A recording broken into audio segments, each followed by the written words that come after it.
అంటే మీకు రావాల్సిన షేర్ మీకు వచ్చేసింది. మీకు రావాల్సిన షేర్ మీకు వచ్చేసింది. అమరావతి విషయంలో రాష్ట్రంలో ప్రాజెక్టుల విషయంలో రాష్ట్రంలో వేల కోట్ల రూపాయలు వాళ్ళ సామాజిక వర్గానికి దోచిపెడుతున్న అంశాన్ని కూడా ప్రజలు గమనిస్తున్నారు. ఇవన్నీ వదిలేసేసి పిల్లి కళ్ళు మూసుకొని పాలు తాగుతుందనుకో, రేపు జగన్మోహన్ రెడ్డి అనేటువంటి వ్యక్తి ఇటు సూర్యుడు అటు పొడిచిన ఈ రాష్ట్రంలో అధికారంలోకి ప్రజలే తెచ్చుకుంటారండి.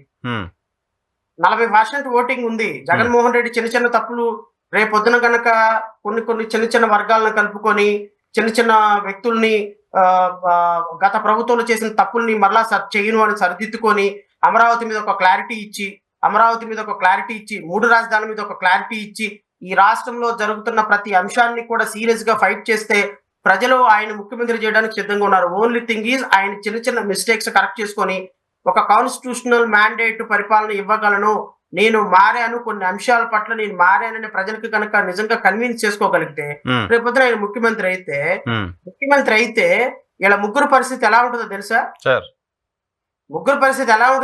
వీళ్ళు ఇప్పుడు చేస్తున్న దుర్మార్గాలకి నేను చెప్తున్నా, అక్కడ కౌంటింగ్ మిషన్ స్టార్ట్ అయ్యి మ్యాండేట్ జగన్మోహన్ రెడ్డికి వచ్చింది అని టీవీలో కనపడిన మరుక్షణం 3 స్పెషల్ ఫ్లైట్లు వేసుకొని ఇండియా దాటి వెళ్ళిపోతారు.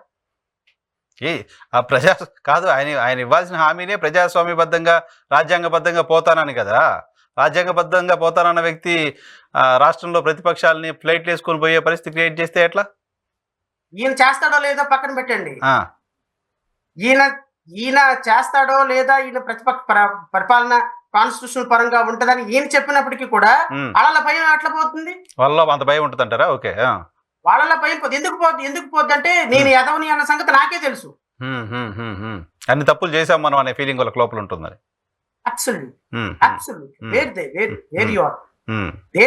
అంటే ఒక ప్రభుత్వం ఎన్ని తప్పులు చేయకూడదు అన్ని తప్పులు 10 నెలల్లో చేసేస్తున్నప్పుడు ఒక ప్రభుత్వంలో ఏ విధంగా ప్రతిపక్షాలను ఇబ్బంది పెట్టాలో అలా ప్రతిపక్షాలను ఇబ్బంది పెట్టుకుంటా వస్తున్నప్పుడు ఈ మీడియా కూడా ఒకప్పుడు చిన్న శ్రీకాకుళంలో సాధారణమైనటువంటి ఒక చిన్న ఇప్పుడు నాకు తెలిసి రమ్య పాప కేసులో నేను ఒక 70 నుంచి 80 డిబేట్స్ చేసుకుంటా ఒక 3 నెలల స్పాన్ ఆఫ్ టైంలో.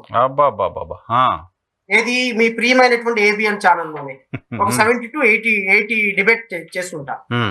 నేనేమంటానంటే ఈ పాప నిన్న మార్నింగ్ చనిపోయిన పాప మీద అటాక్ జరిగినప్పుడు అక్కడ కూడా లవ్ ప్రియుడేగా అటాక్ చేసింది, అక్కడ కూడా ప్రియుడే. అక్కడ కూడా రమ్య కేసులో కూడా ప్రేమించిన అబ్బాయి చంపేశాడు, ఈ అమ్మాయి కేసులో కూడా ప్రేమించిన అబ్బాయి అటాక్ చేశాడు. డిబేట్ లేవండి, డిబేట్ లేవి, స్పందన ఏది?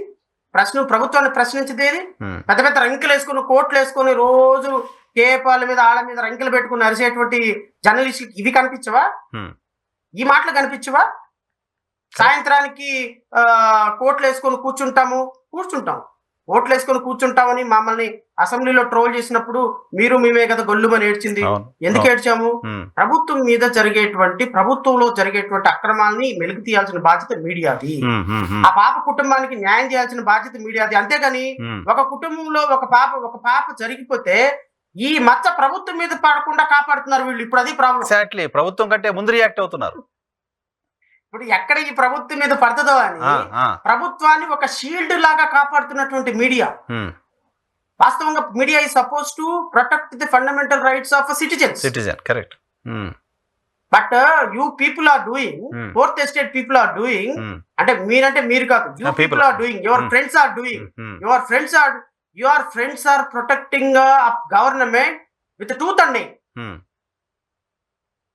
ఎంతగా ప్రొటెక్ట్ చేస్తున్నారు అంటే మమ్మల్ని చంపి మా ప్రభుత్వం మీదకి రండి అని గుండెలు చించేసి కోర్టులు ఇలా తీసేసి నుంచుంటున్నారు. ఎంత నిస్సిగ్గుగా కూర్చుంటున్నారు అంటే బట్టలు ఎప్పదీసి నుంచుంటున్నారు మీడియాలో ఉన్నటువంటి ఆ పర్టికులర్ ఇద్దరు పర్సన్స్ ఎవరైతే ఉన్నారో, ఒకళ్ళు TV5 and 2 ABN. I'm telling, దాంట్లో పెద్ద భయపడాల్సిన పనేం లేదు. పబ్లిక్ ఎజెండా లేకుండా నా ఫ్రెండ్స్ వాళ్ళందరూ కూడా నా ఫ్రెండ్సే. We have conducted thousands of debates last 5 years లో, thousands of debates.